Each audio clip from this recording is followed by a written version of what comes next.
तिलक academy subscribe कीजिए हमारा channel और लेटेस्ट वीडियो नोटिफिकेशन के लिए इस बेल आइकॉन को प्रेस कीजिए और ऑल पे क्लिक कीजिए। Thank you. हेलो दोस्तों, welcome back to our YouTube channel Tilak academy. एक बार फिर आपका बहुत बहुत स्वागत है। मेंसुरेशन पढ़ना था आपको, ठीक है। ये लो भाई, मेंसुरेशन का मतलब होता है हिंदी में क्षेत्रमिति। स्टार्ट करते हैं, बिल्कुल तरीके से पढ़ेंगे इसको पूरा, है ना। कोई भी क्वेश्चन आपका छूटेगा नहीं फिर एग्जाम में।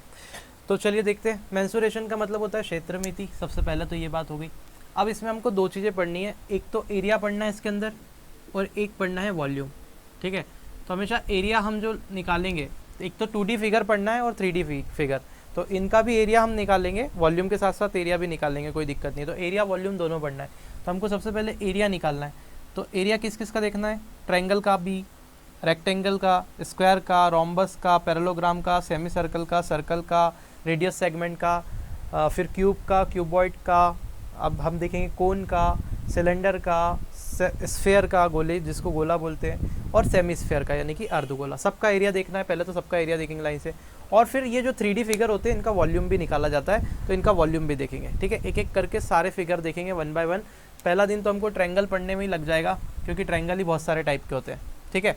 तो एक लेक्चर हमारा पूरा ट्रायंगल में जाएगा।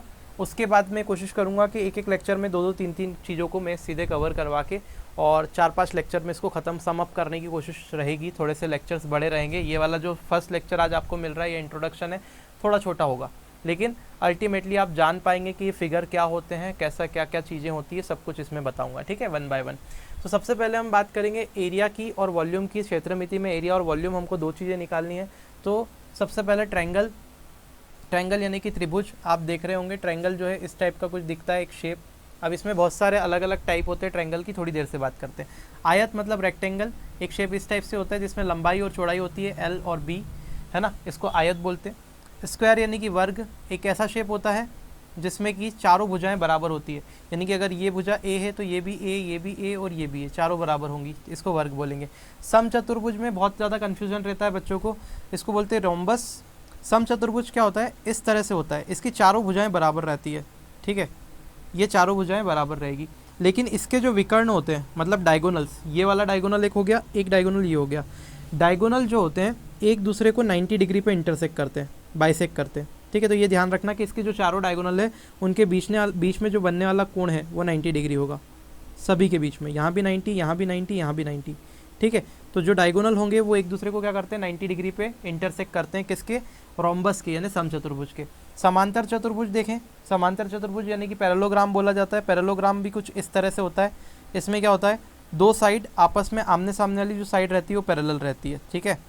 अब यहाँ आप बोलोगे समांतर चतुर्भुज और रोम्बस में क्या डिफरेंस है, तो मैं आपको बताता हूँ, 2 मिनट रुको। यहाँ पे आप देख रहे हैं ये रोम्बस है, तो रोम्बस के जो दोनों डायगोनल होंगे वो एक दूसरे को 90 डिग्री पे इंटरसेक्ट करते हैं। ये 100% श्योरिटी है, करेंगे ही करेंगे, तभी रोम्बस होगा, नहीं तो नहीं होगा, ठीक है, ये ध्यान रखना। इसमें जो डायगोनल होंगे वो 90 डिग्री पे इंटरसेक्ट नहीं करते, ये पहचान होती है, ठीक है। कर भी सकते, नहीं भी करते, है ना, वैसे नहीं करते। तो अल्टीमेटली यहाँ पे देखेंगे तो ये वाली साइड और ये वाली साइड, ये इसकी लेंथ हो गई, ये इसकी ब्रेड्थ हो गई, है ना। तो ये रेक्टेंगल जैसा दिख रहा है आपको थोड़ा थोड़ा, लेकिन यहाँ पे कुछ ना कुछ एंगल बन रहा है। तो अल्टीमेटली ये क्या होता है?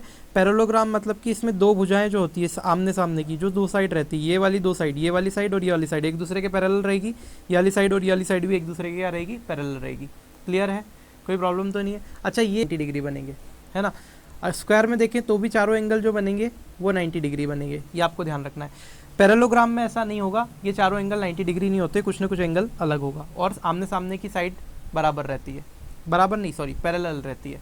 हाँ, पैरेलल रहती है और बराबर भी रहती है, मतलब ये साइड इसके बराबर भी रहेगी, ये साइड इसके बराबर भी रहेगी, इक्वल भी रहती है, पैरेलल भी रहती है। लेकिन आमने सामने की साइड इक्वल रहेगी, ठीक है। ये साइड इसके इक्वल है, ये वाली साइड इसके इक्वल है, लेकिन रोम्बस में चारों साइड इक्वल रहेगी, ये वाली, ये वाली, ये वाली, ये वाली। तो रोम्बस में क्या होता है? चारों साइड इक्वल रहती है, और इसके जो डायगोनल रहते हैं एक दूसरे को 90 डिग्री पे कट करते हैं। आप बोलेंगे सर क्या स्क्वायर में भी डायगोनल एक दूसरे को 90 डिग्री पे कट करते? तो मैं बोलूँगा स्क्वायर में डायगोनल एक दूसरे को 90 डिग्री पे कट नहीं करते। आपसे कोई पूछे स्क्वायर के डायगोनल एक दूसरे को 90 डिग्री पे कट करेंगे क्या, तो आप बोलोगे नहीं, नहीं करते, रोम्बस के करते हैं, है ना। और रोम्बस में चारों साइड इक्वल भी रहती है, आपको बात ध्यान रखनी है, ठीक है। अब क्या आप रोम्बस को स्क्वायर बोल सकते हैं क्या? तो मैं बोलूँगा नहीं बोल सकते। क्यों नहीं बोल सकते? क्योंकि रोम्बस में ये एंगल 90 डिग्री नहीं रहता, स्क्वायर में रहता है। क्लियर है? और क्या आप रेक्टेंगल को पैरेललोग्राम बोल सकते हैं क्या? तो मैं बोलूँगा वापस से नहीं। तो सर्कल की बात करें अगर ध्यान से देखो तो सर्कल कुछ इस टाइप से होता है। तो आपके जो बैंगल का जो शेप होता है उसको बोलते हैं सर्कल। अगर जैसे मैं बात करूँ तो घड़ी, दीवार पे जो घड़ी लगी हुई है वो एक सर्कल है। सर्कल और गोले में फ़र्क क्या है? जैसे मैं बोलूँ बॉल है ना, प्लास्टिक बॉल की बात करें तो वो होलो स्फेयर है, वो एक गोला है ना। लेकिन अगर मैं बात करूं एक चूड़ी की, तो चूड़ी क्या है? सर्कल है। एक 5 रुपये के कॉइन की या 1 रुपये के कॉइन की, तो वो क्या है? सर्कुलर है, उसको सर्कल बोलेंगे, वो एक 2D फिगर होता है। और बॉल या फिर फुटबॉल की बात करें तो वो 3D फिगर है, दैट इज़ कॉल्ड गोला, है ना, या स्फेयर इन इंग्लिश। तो यहाँ पे आप ध्यान रखिए कि ये सर्कल हो गया, है ना। अब सर्कल की अगर रेडियस r है, अब रेडियस क्या होती है? तो सर्कल के सेंटर से अगर मैं उसकी बाउंड्री को टच कर देता हूँ, मिला देता हूँ कहीं से भी सेंटर से पकड़ के, तो ये जो बनता है ये इसको रेडियस बोलते हैं, ठीक है। इसको आगे हम पढ़ेंगे सॉरी फॉर दैट, ये आपको ध्यान रखना है। अब बात करेंगे त्रिज्याखंड की। त्रिज्याखंड का मतलब क्या होता है? Radius segment. अब रेडियस सेगमेंट क्या होता है? देखो जैसे ये सर्कल है ना, अब इस सर्कल में से यहाँ से एक पार्ट टुकड़ा काट के मैंने निकाल लिया, ठीक है, और मैंने बोला ये टुकड़ा बाहर निकाल दिया भैया, पिज़्ज़ा खाया है ना, ये वाला टुकड़ा, ठीक है। तो इसको ही हम क्या बोलते हैं? रेडियस सेगमेंट, है ना, या फिर हम इसको क्या बोलते हैं? त्रिज्याखंड। त्रिज्याखंड। तो इसका भी हमको क्षेत्रफल और परिमाप सब कुछ देखना है, तो वो देखेंगे हम लोग कैसे क्या निकालते हैं, है ना। ये बाद में ये देखेंगे सब एक एक करके चीज़ें, बस आप जान लीजिए कि इसको क्या बोलते हैं। अब बात करते हैं क्यूब की। तो क्यूब क्या होता है? जैसे ये आपका जो स्क्वायर था, जो वर्ग था, अगर ऐसे 6 स्क्वायर को मिला दूं, मैं 6 स्क्वायर को ऐसे ज्वाइन कर दूं तो बन जाएगा क्यूब। देखो कैसे, अगर देखो ये एक बॉक्स है और अगर मैं इसको ऐसे बना देता हूं तो आप ये देखेंगे ये 3D फिगर बन गया, जिसको मैं बोलूँगा क्यूब। अब इस क्यूब में क्या रहता है? 6 साइड रहती है, एक ऊपर वाली, एक इधर साइड वाली 2, एक इधर की साइड 3, एक नीचे से 4, एक ऐसे सामने से साइड रहेगी 5 और एक ऐसी पीछे से साइड रहेगी 6, ठीक है। तो ये 6 फेज रहते हैं। अब इस 6 फेज में आपको ये ध्यान रखना है कि 6 की 6 फेज क्या रहता है? बिल्कुल बराबर रहती है, ठीक है, इसीलिए इसको क्यूब बोलते हैं। मतलब इसकी ये वाली साइड जो लेंथ रहेगी वही इसकी ब्रेड्थ रहेगी और यही इसकी हाइट रहेगी, मतलब तीनों में ए आएगा, इसीलिए इसका जो वॉल्यूम बनता है वो ए क्यूब बनता है, तीनों साइड का मल्टीपल। वो बाद में हम बात करेंगे क्या बनता है क्या नहीं, फॉर्मूले बाद में देखेंगे, अभी फिगर्स समझ लो। घनाभ की बात करते हैं, क्यूबॉइड। तो क्यूबॉइड कैसे बनता है? जो ये आयत है, जैसे कि ये स्क्वायर था तो स्क्वायर से तो क्या बन गया? क्यूब बन गया। ऐसे ही रेक्टेंगल से क्या बनता है? क्यूबॉइड बनता है। ज़रा ध्यान से देखिए, अगर मैं ऐसे 6 रेक्टेंगल को मिला दूँ, एक रेक्टेंगल ये हो गया, दूसरा रेक्टेंगल ये हो गया और ऐसे में मिला दूँ, तो अब आप अगर ध्यान से देखेंगे तो यहाँ पे कितने रेक्टेंगल हो गए? 6, मतलब यहाँ 6 सरफेस हो गई अल्टीमेटली। 6 रेक्टेंगल एक जैसे नहीं होते, यहाँ पे 4 रेक्टेंगल है, एक नीचे वाली सरफेस, एक आगे वाली और एक पीछे वाली, 4 रेक्टेंगल है और 2 छोटी सरफेस हो सकती है।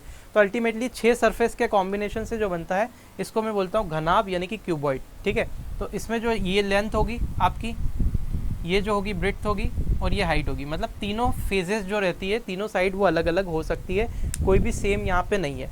लेंथ, ब्रेड्थ और हाइट तीनों अलग अलग हो सकते हैं, ठीक है।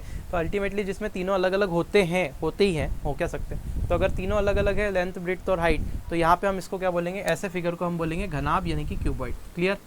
अब देखते हैं कोन, शंकु किसको बोलते हैं? तो कोन एक ऐसा फिगर होता है इस टाइप से, जो बर्थडे केप आती है, तो जो बर्थडे केप आपने देखी होगी दैट इज़ कॉल्ड कोन, है ना।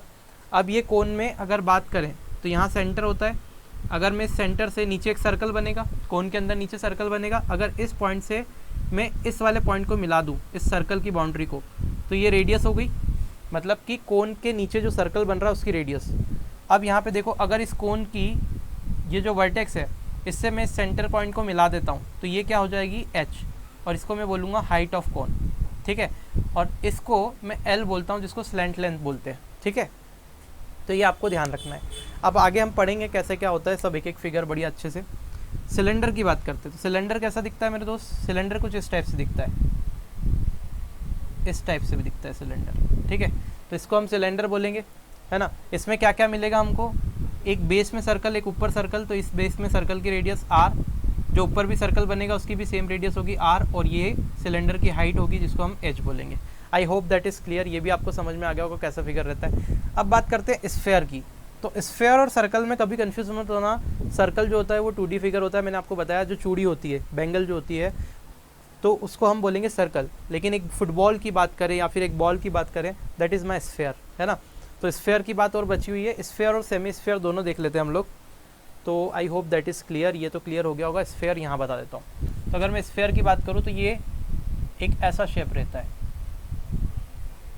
जैसे हमारी अर्थ है तो वो क्या है, स्फेरिकल है। ऐसा 3D शेप रहता है बॉल जैसा, है ना। अब ये बॉल जैसा शेप रहेगा तो इसके भी सेंटर से अगर मैं बाउंड्री को टच कर दूंगा तो यहाँ पे भी रेडियस तो बनेगी, जिसको बोलूँगा आर। ये तो स्फेयर हुआ। ऐसे ही सेमी स्फेयर क्या होगा, आधा गोला। तो आधा गोला कैसे बनेगा, इस टाइप से, ठीक है। ये हो गया आपका सेमी स्फेयर की रेडियस आर, ठीक है। इनका भी हमको देखना है, एरिया, वॉल्यूम, सब कुछ देखना है, ठीक है। एक एक करके समझेंगे, बड़े आराम से, मज़ा आ जाएगा आपको। तो ये हमारे डायग्राम्स का इंट्रोडक्शन था। I hope that is clear to you.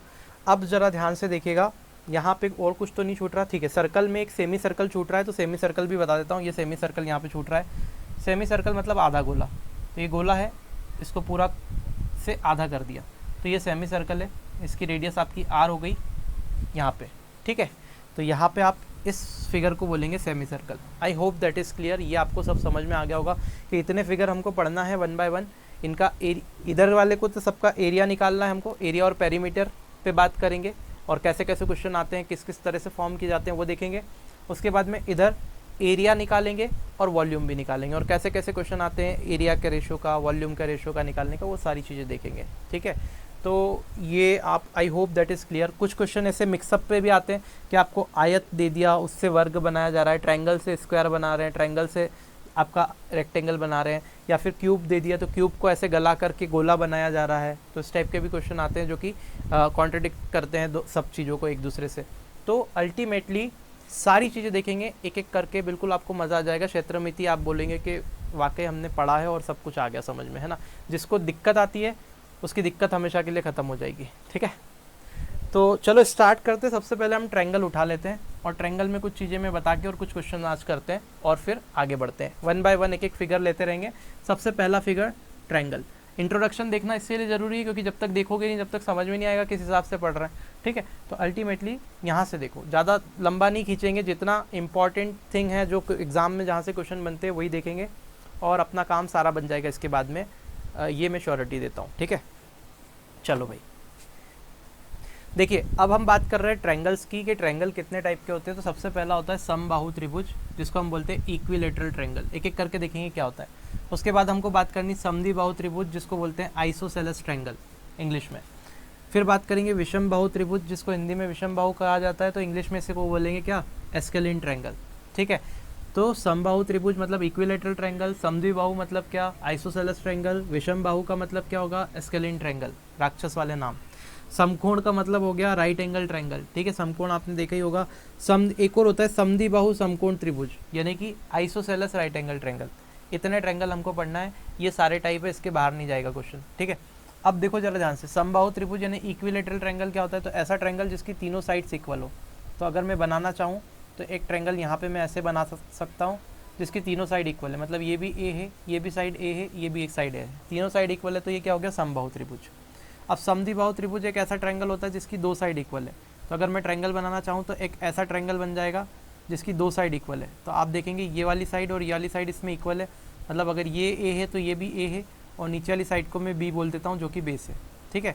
तो ये वाला जो ट्रायंगल हुआ आपके पास में, ये आपका क्या हुआ, समद्विबाहु त्रिभुज यानी कि आइसोसेलेस ट्रायंगल। अब बात करते हैं विषमबाहु त्रिभुज। तो विषमबाहु त्रिभुज क्या होता है, एक ऐसा ट्रायंगल होता है जिसकी तीनों साइड अलग अलग होती है। तो अगर मैं विषमबाहु त्रिभुज की बात करूँ, यहाँ बना लेता हूँ, तो इसकी तीनों साइड अलग अलग होगी, एक यहाँ बना दी, एक यहाँ बना दी, और एक साइड ये बना दी। अब आप देखेंगे इस ट्रायंगल की अगर चर्चा की जाएगी तो यहाँ तीनों साइड अलग अलग है, दैट मीन्स आप बोलेंगे ये ए है, ये बी है, और ये सी है। तो ये कौन सा ट्रायंगल हुआ, एस्केलिन ट्रायंगल हुआ, विषमबाहु त्रिभुज हुआ।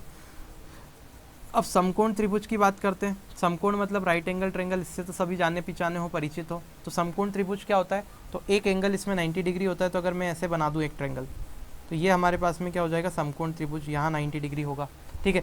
इस ट्रायंगल में एक एंगल 90 डिग्री होता है, और इसके सामने वाली जो भुजा होती है इसको हाइपोटेनियस बोला जाता है, जिसको बोलते हैं कर्ण हिंदी में, ठीक है। इसको बोलते हैं बेस, और इसको कहा जाता है परपेंडिकुलर यानी कि पी, लंब, हिंदी में कहा जाता है इसको लंब। इसको बोला जाता है आधार, बेस का मतलब, और जो कर्ण है वो तो है ही सही, ठीक है। तो अल्टीमेटली ये आपको ध्यान रखना है। फिर और थोड़ा आगे बढ़े, ये एक होता है समद्विबाहु समकोण त्रिभुज। तो इसमें क्या होता है, जैसे कि यहाँ परपेंडिकुलर और बेस अलग अलग है, तो एक ट्रायंगल ऐसा भी होता है जिसमें अगर आप ऐसा बना दें, मतलब दो भुजाएं भी बराबर है और एक कोण समकोण भी है, तो यहाँ दो साइड भी इक्वल है और एक एंगल जो है वो 90 डिग्री का भी बनेगा। तो यहाँ पे आप देखेंगे ये वाली साइड और ये वाली साइड अगर इक्वल है कोई राइट एंगल ट्रायंगल में, मतलब ये परपेंडिकुलर होता है और ये बेस होता है। अगर परपेंडिकुलर और बेस दोनों इक्वल है और यहाँ एक हाइपोटेनियस बन रहा है, तो इस कंडीशन में ये वाला जो ट्रायंगल होता है इसको हम बोलते हैं समद्विबाहु समकोण त्रिभुज, यानी कि isosceles right angle triangle. Isosceles का मतलब दो साइड इक्वल होगी और राइट एंगल भी होगा, तो दो साइड इक्वल है, राइट एंगल भी है और ये है। अब ये क्यों बताया मैंने इतने सारे, क्योंकि इनके कुछ फॉर्मूले होते हैं वो हमको ध्यान रखना है। तो चलिए अब देखते हैं एक एक करके इनके फॉर्मूलेस को, ठीक है। तो यहीं पे मैं फॉर्मूला बता देता हूँ। अब जरा ध्यान से देखिए, कुछ बातें आपको सीधे सीधे याद रखनी है। मैं चाहूँ तो इन सब के डेरिवेशन आपको करवा सकता हूँ कि ये फार्मूला कैसे आया, लेकिन आपको उस झंझट में पढ़ना नहीं है, क्योंकि मैं फार्मूला अगर डिराइव करके भी बता दूंगा तो उससे होगा क्या, टाइम वेस्ट होना है। अल्टीमेटली हमको फार्मूला याद ही रखना है, लगाना ही है। तो हम याद रखें, सीधे सीधे ये चीज़ें आप याद रखें, सीधे सीधे क्वेश्चन में एप्लीकेबल होगी और सीधे सीधे क्वेश्चन बन जाएंगे, ख़त्म बात, ठीक है। तो ये मैं नहीं बता रहा अभी कि ये डिराइव कैसे हुए हैं, लेकिन आपको ये समझा रहा हूँ कि ये चीज़ें कैसे याद रखनी है। तो सबसे पहले हम बात कर रहे हैं समबाहु त्रिभुज यानी कि इक्विलेटरल ट्रायंगल। तो अगर इक्विलेटरल ट्रायंगल की बात करें तो ये होता है, यहाँ पे इसके कुछ चीज़ें याद रखनी है, एरिया, पेरीमीटर और हाइट। तो पहले एरिया और पेरीमीटर समझ लेते हैं क्या होता है। ट्रायंगल पे आ जाओ, ये आपका एक इक्विलेटरल ट्रायंगल है, यहाँ पे तीन साइड है, तीनों साइड जिसकी बराबर रहती है उसी को हम इक्विलेटरल यानी कि समबाहु त्रिभुज बोलते हैं। एरिया क्या होता है कि ये ट्रायंगल कितना पार्ट ऑक्यूपाई करता है, ये कितना भाग घेरता है, इसी को हम इसका क्या बोलेंगे, एरिया, ठीक है। तो एरिया क्लियर हो गया क्या होता है, कोई भी चीज़ जितना स्थान घेरती है, जो प्लेस ऑक्यूपाई करती है, that is called its area. अभी हम बात कर रहे हैं किसकी, पेरीमीटर की। पेरीमीटर क्या होता है, लेंथ ऑफ बाउंड्री होता है पेरीमीटर। जरा इस एरिया को हटा देते हैं, अब समझ में आ गया होगा आपको। अब पेरीमीटर की बात कर लेते हैं, ठीक है। पेरीमीटर क्या होगा, पेरीमीटर होगा, लेट सपोज ये पॉइंट है, यहाँ से मैंने चलना स्टार्ट किया, मैं यहाँ गया, फिर मैं यहाँ गया और वापस से यहाँ आ गया। मतलब मैंने क्या किया, यहाँ से चलना स्टार्ट किया ऐसे ऐसे और वापस ऐसे इस पॉइंट पे आ गया। तो ये जो लेंथ ऑफ बाउंड्री होगी, ये प्लस ये वाला पॉइंट, इन सब टोटल लेंथ जो होगी बाउंड्री की, इसी को हम क्या बोलते हैं, पेरीमीटर।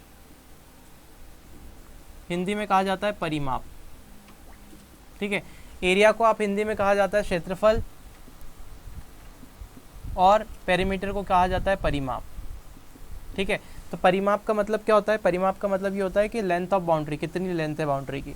तो आप देखेंगे कि अगर एरिया निकालूं मैं समबाहु त्रिभुज का, तो समबाहु त्रिभुज का जो एरिया होता है वो होता है √3/4a²। क्या होता है एरिया, √3/4a²। अब मेरे दोस्त यहाँ पे a² क्या है, तो ये a जो है वो समबाहु त्रिभुज की साइड है, क्योंकि तीनों साइड बराबर रहेगी। तो यहाँ पे लेट सपोज 5 आ गया, तो ये भी 5 होगा, ये भी 5 होगा, ये भी 5 होगा। तो a की जगह क्या रख देंगे आप, 5 रख देंगे, सीधे एरिया निकल जाएगा, ठीक है। तो I hope that is clear. इसको वापस a कर देते हैं। अब अगर बात करें इसकी पेरीमीटर की, तो पेरीमीटर होता है 3a। आपको पता चली गया लेंथ ऑफ बाउंड्री है, तो तीनों लेंथ को जोड़ देंगे तो a + a करेंगे तो 3 बार a आ रहा है, तो 3a हो गया। अब हाइट देखते हैं, तो इसकी हाइट क्या होगी, अगर मैं इस शीर्ष से कोई भी एक वर्टेक्स ले सकते हैं आप, ये भी ले सकते हैं, ये भी ले सकते हैं, ये भी ले सकते हैं। तो इस वर्टेक्स से अगर मैंने इस पॉइंट को मिला दिया यहाँ पे, और यहाँ पे एंगल कितना बन रहा है, 90 डिग्री, तो यहाँ पे ये जो होगी ये इसकी हाइट होगी। और हाइट की वैल्यू अगर देखें, ये जो हाइट होगी वो कितनी होती है, तो हाइट का सीधे सीधे आपको फॉर्मूला याद रखना है। जो इसकी हाइट होती है वो होती है √3/2a। क्या हाइट होती है, √3/2a, ये फॉर्मूला याद रखना है।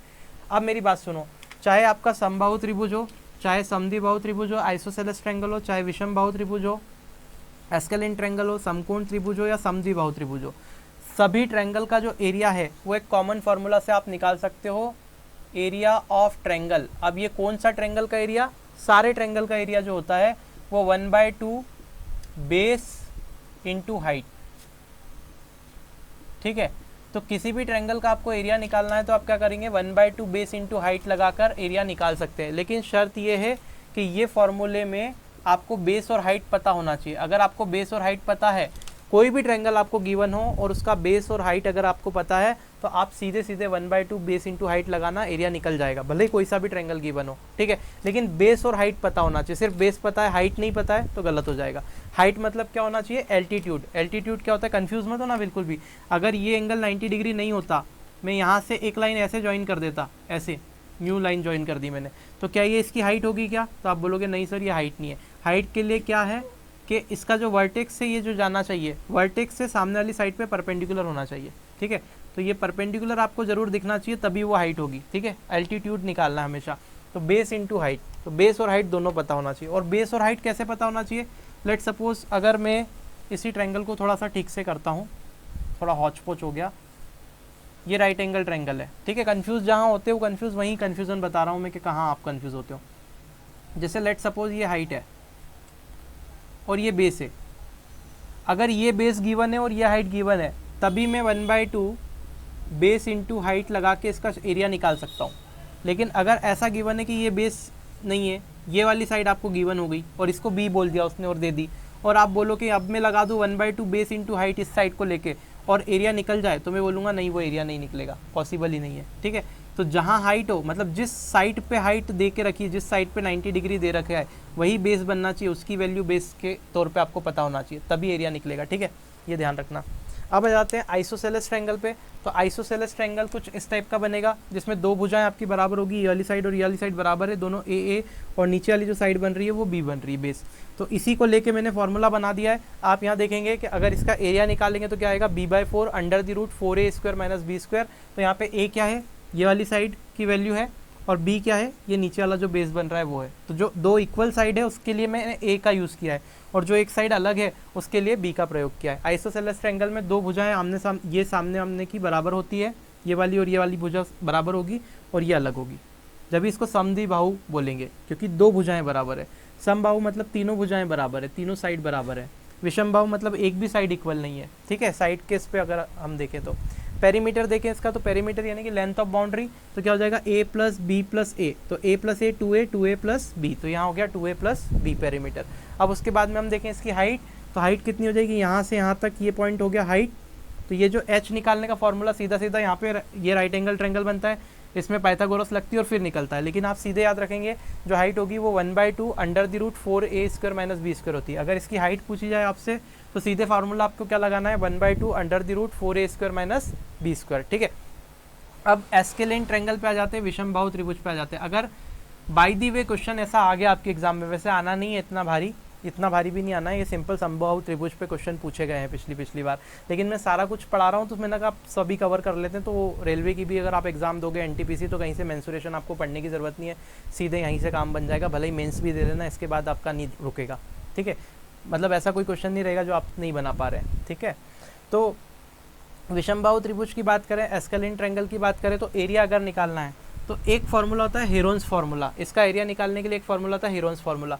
अब आप बोलोगे क्या सर ये हेरोन्स फार्मूला में सब दूर लगा सकता हूँ, तो मैं बोलूँगा हाँ बिल्कुल, ये हेरोन्स फार्मूला का प्रयोग भी आप कोई से भी ट्रायंगल का एरिया निकालने के लिए आप कर सकते हो, लगा देना, आ जाएगा 100%, ठीक है। लेकिन थोड़ा सा लंबा पड़ता है, इसलिए मैंने यहाँ पे लिखवाया हुआ है।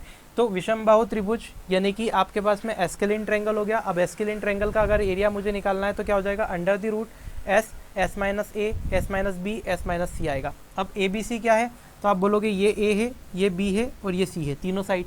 अब आप बोलेंगे कि S क्या है सर, तो मैं बोलूँगा S को बोलते हैं सेमी पैरामीटर। यहाँ पे जो S है, इस S को कहा जाता है सेमी पैरामीटर, सेमी पैरीमीटर। और सेमी पैरीमीटर का मतलब होता है आधा परिमाप, अर्ध परिमाप हिंदी में बोलते हैं। तो आधा परिमाप, तो अगर पूरा पैरामीटर निकालना है तो पूरा पैरामीटर कितना होगा, तो आप बोलेंगे पूरा पैरामीटर a + b + c हो जाएगा, और आधा करना है तो इसको डिवाइड कर देंगे 2 से। तो s का मतलब सेमी पैरामीटर था, तो s की वैल्यू कितनी हो जाएगी, a + b + c/2। तो आप देखिए यहाँ पे मिल गया a + b + c/2, तो ये हो गया सेमी पैरामीटर। तो हमने देख लिया a + b + c/2 हो गया सेमी पैरामीटर, खत्म हो गई इसकी बात। अब थोड़ा और आगे बढ़ते हैं। अगर इसका पेरीमीटर पूछे कि भाई पेरीमीटर बता दो हमको, तो कि पेरीमीटर क्या होगा, हिंदी में बोले परिमाप बता दो क्या होगा, तो मैं बोलूँगा परिमाप तो सिंपल सी बात है, तीनों साइड को ऐड कर दो, यहाँ से चलो, यहाँ जाओ, वापस यहाँ आओ और वापस यहाँ आ जाओ, मतलब तीनों साइड को ऐड कर दो, तो कितना हो जाएगा मेरे दोस्त, यहाँ बन जाएगा a + b + c। तो तीनों का ऐड करेंगे a + b + c, खत्म हो गया मामला। अब बात करते हैं समकोण त्रिभुज की। समकोण त्रिभुज में क्या होता है, तो इस टाइप का एक फिगर बनता है। इसमें क्या होता है, एक एंगल 90 डिग्री होता है। 90 डिग्री जो होता है सबसे बड़ा एंगल, तो इसके सामने वाली जो भुजा बनेगी वो कर्ण बनेगी, जिसको हाइपोटेन्यूस बोलेंगे। ये इस ट्रायंगल की सबसे बड़ी वाली आर्म होती है, सबसे बड़ी साइड होती है, तो ये हाइपोटेन्यूस कहलाती है। ये वाली जो साइड है इसको बेस बोलते हैं और ये वाली साइड को परपेंडिकुलर बोलते हैं। अब ये बेस और परपेंडिकुलर गिवन एंगल के अकॉर्डिंग चेंज होते रहते हैं। जब मैं पढ़ाऊंगा तब आपको बताऊंगा कैसे चेंज होते हैं, अगर यूज़ हुआ तो। वैसे इतना डीप में नहीं जाएगा वो आपके लेवल के एग्जाम में, ऐसा ही में भी ऐसा कुछ नहीं पूछता है। वैसे जो जो क्वेश्चन आते हैं वो मैं आपको सब बता दूंगा, उस टाइम पे बता दूंगा कैसे करना है, ठीक है। तो बस आपको ये ध्यान रखना है। इसमें क्या चीज़ ध्यान रखनी है कि एरिया अगर निकालना है, कोई से भी ट्रायंगल का एरिया निकालना है, देखो यहाँ पे भी मैंने लिखा है 1/2 बेस इंटू हाइट। अगर ये एस्केलिन ट्रायंगल आपको पता रहता है कि ये एस्केलिन ट्रायंगल है, और आपको ये पता है कि ये सी की वैल्यू आपको पता है, ये जो सी है ये आपको पता है, और आपको ये पता है कि यहाँ से यहाँ पे एक परपेंडिकुलर जा रहा है, और इस परपेंडिकुलर की वैल्यू जो एच है वो भी आपको पता है कि हाइट भी पता है, तो आप बोलोगे ये बेस हो गया और ये हाइट हो गया। 1/2 बेस इंटू हाइट जैसे निकालोगे तो ये इसके एस्केलिन ट्रायंगल का भी एरिया आपको दे देगा यहाँ से। तो मैंने बोला 1/2 बेस इंटू हाइट ब्रह्मास्त्र। अगर आपको बेस और हाइट पता है, इससे अच्छी कोई चीज़ ही नहीं, कहीं पढ़ो ही मत, 1/2 बेस इंटू हाइट लगा के एरिया निकाल दो। लेकिन नहीं पता है तब आपको ऐसे निकालना पड़ेगा। तीनों साइड अलग अलग है, अब आपको हाइट वगैरह दे के नहीं रखी, तो फिर तीनों साइड से एरिया कैसे निकालोगे, फिर दिक्कत आ जाएगी। तो उसके लिए हेरोन्स फार्मूला है, ठीक है। इसलिए मैं सारी चीज़ें एक ही साथ लिख दी है मैंने यहाँ पे, ताकि आपको कन्फ्यूजन नहीं हो, क्योंकि मैं एक एक करके भी पढ़ाता तो फिर कन्फ्यूजन होता। तो मैंने कहा सारा एक साथ पहले देख लो, तो आपको कन्फ्यूजन नहीं होगा कि कहाँ क्या लगाना है, क्योंकि अलग अलग परिस्थितियों में अलग अलग चीज़ें लगानी पड़ेगी। वो क्वेश्चन की प्रैक्टिस के साथ आएगी, आप टेंशन मत लो। सिर्फ अभी ये समझो जो मैं समझा रहा हूँ। तो यहाँ पे हमने क्या देखा कि पेरीमीटर हो गया a प्लस बी प्लस सी। अब मैं आया समकोण त्रिभुज पे। समकोण त्रिभुज पे मेरा एरिया क्या होगा, 1/2 बेस इंटू हाइट। अब बेस क्या होगा भाई, तो ये समकोण त्रिभुज है, ये बेस हो गया, और परपेंडिकुलर जो होगा वही हाइट होगा, तो बेस इंटू परपेंडिकुलर भी बोल सकते हैं आप 1/2, ठीक है। तो ये एरिया, अगर मुझे पेरीमीटर निकालना है तो तीनों साइड का सम यानी कि p plus H plus B करेंगे तो पेरीमीटर आ गया, ये पेरीमीटर आ गया। अब मुझे क्या करना है, एक चीज़ याद रखनी है, इसको बोलते हैं पीजीटी यानी कि पाइथागोरस थ्योरम। तो समकोण त्रिभुज में पाइथागोरस थ्योरम लगती है, वो आपको ध्यान रखनी है। वो क्या होता है, h² = p² plus b²। Hindi में बोला जाता है कर्ण का वर्ग बराबर लंब का वर्ग प्लस आधार का वर्ग, ये आपको याद रखना है। फिर आगे हम बढ़ जाते हैं और आ जाते हैं समद्विबाहु समकोण त्रिभुज पे। इसके लिए सिर्फ एक रिलेशन याद रखना है कि समद्विबाहु समकोण त्रिभुज का जो एरिया होता है वो बराबर होता है किसके, h²/4 के, या p²/2 के, या b²/2 के। जैसे मैंने बोल दिया कि आपको एक समद्विबाहु समकोण त्रिभुज है, और आपको बोल दिया कि इसका हाइपोटेन्यूस जो है वो लेट सपोज 5 है, ठीक है। हाइपोटेन्यूस 5 सेंटीमीटर है, तो इसका एरिया निकालो। तो आप बोलोगे इसका एरिया कितना होगा, तो मैं सीधे निकाल दूंगा कि इसका जो एरिया होता है h²/4 होता है, यानी कि h का स्क्वायर कितना हो गया 25 और अपॉन में 4, तो ये इसका एरिया हो गया। क्लियर है। ये सिर्फ समबाहु समकोण त्रिभुज में ही लगाना है ये वाला, इसीलिए इसके बॉक्स में लिखा हुआ है, ठीक है। तो कन्फ्यूज हौच पौच मत करना, मिक्स मत करना, नहीं तो फिर गड़बड़ होगी। आप बोलोगे ये वाला फार्मूला उठा के, ये वाला फार्मूला उठा के इसके लिए लगा दूं मैं समकोण त्रिभुज के लिए, तो फिर काम नहीं चलेगा, ठीक है। क्योंकि यहाँ पे परपेंडिकुलर, बेस और हाइपोटेन्यूस तीनों अलग अलग है, और यहाँ पे क्या केस था, परपेंडिकुलर और बेस जो होते हैं वो बराबर होते हैं, अभी मैंने बताया। तो I hope that is clear, इसमें कोई प्रॉब्लम नहीं होगी। और ये तो आपको पता ही है, अगर एरिया निकालना है नॉर्मली तो 1/2 बेस इंटू हाइट तो लगा ही सकते हैं, और एरिया आपको निकालना है तो हेरोन्स फार्मूला से भी लगा सकते हैं। तो मैंने आपको बताई दो चीज़। पहली बात तो एरिया ऑफ ट्रायंगल आप निकाल सकते हैं 1/2 बेस इंटू हाइट, कोई से भी ट्रायंगल का एरिया आप इससे निकाल सकते हैं, लेकिन सिर्फ शर्त ये है कि बेस, जो बेस है उसके ऊपर की हाइट, जो आप बेस मान रहे हो उसके ऊपर आपको हाइट पता होनी चाहिए। लेट सपोज अगर ये हाइट है तो ये बेस आपको दिया होना चाहिए, इन दोनों की वैल्यू पता है तभी जाके रख के निकाल सकते हो आप, कोई भी साइड के लिए हो भले ही। और दूसरी बात, अगर एरिया ऑफ ट्रायंगल आपको निकालना है तो एरिया आप हेरोन्स फार्मूला से निकाल सकते हैं, मतलब √s इंटू s माइनस ए, s माइनस बी और s माइनस सी, इस फार्मूला से आप एरिया निकाल सकते हैं किसी भी ट्रायंगल का, ठीक है। चाहे कोई भी ट्रायंगल हो आप एरिया निकाल सकते हैं। बोलो बात क्लियर है क्या? आई होप दैट इज़ क्लियर। तो ये पूरा मामला आपको आई होप क्लियर हो गया होगा। और स्क्रीनशॉट ले लो पहले तो फटाफट से, स्क्रीनशॉट के प्रेमियों। हो गया, ठीक है भाई। तो आज का वीडियो यहीं तक रखते हैं। इसके क्वेश्चंस भी लेने वाला था मैं, लेकिन ये बहुत ज़्यादा लंबा हो जाएगा वीडियो, तो इसको यहीं तक रखते हैं। अगला जो वीडियो होगा उसमें ट्रायंगल्स के 1 बाय 1 क्वेश्चन लेके करेंगे हम, पहले समबाहु का, फिर ऐसे सीक्वेंस वाइज ही करेंगे एक एक करके, ठीक है। मिक्सअप पे जो जो क्वेश्चन बन सकते हैं प्रोबेबली आपकी एग्ज़ाम में, वो सारे कर लेंगे, ठीक है। तो I hope that is clear to you. ये वीडियो आपको बहुत ज़्यादा पसंद आएगा, आपको हेल्प करेगा और आपको ये भी बताएगा कि क्या क्या क्षेत्रमिति में पढ़ना होता है, ठीक है।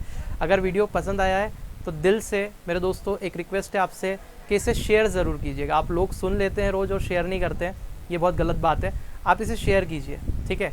ये मैं खुद बोल रहा हूँ आपको आज, और अगर आप करते हैं तो बहुत ही अच्छा है, नहीं भी मानते हैं तो ठीक है, अब जैसी आपकी इच्छा।